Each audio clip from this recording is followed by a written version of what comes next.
gruppnimega Head Kari ja meie edetame teile tseeni, kus Kalevipoeg kohtub metsas sortsipoega. Ma olen Liisi ja ma olen jutustaja. Ma olen Jakob ja mängin Kalevipoega. Mina olen Oskar ja minu roll on sortsipoeg. Mina olen Grete ja ma mängin Siili. Mina olen Anette ja ma mängin ka sortsipoega.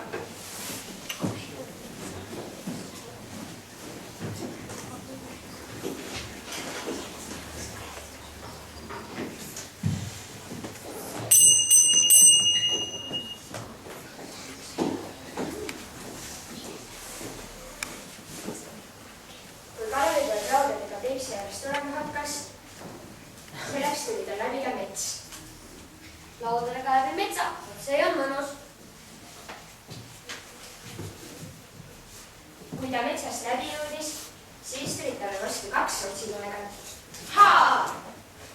Kuulge mehed, kas ma tunnen teid? Meie oleme sortsipojad ja me tulime oma isa eest sulle kätte maksma. Äkki me saaksime seda kuidagi sõnadega lahendada? Ei jaa. Läheb siis võitluseks. Ha! Vaa! Minu kord. Ha! See hammustus ei midagi enamat. Ha! Natukene varem, aga mitte ütlen see. Ha! Ikka liiga. Noh, ma proovin siis ka ise nüüd. Adjaa! Huvitav, äkki laudadega saab paremini süüa?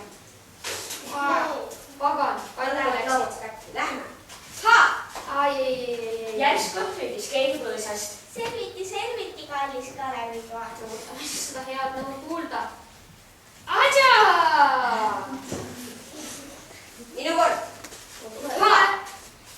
Tuleb juurde teil tulla või? Noh, sinu kord. Tule siia. Palun, see on sulle. Noh, ma veel ei anna anda. Ha! Proovi veel.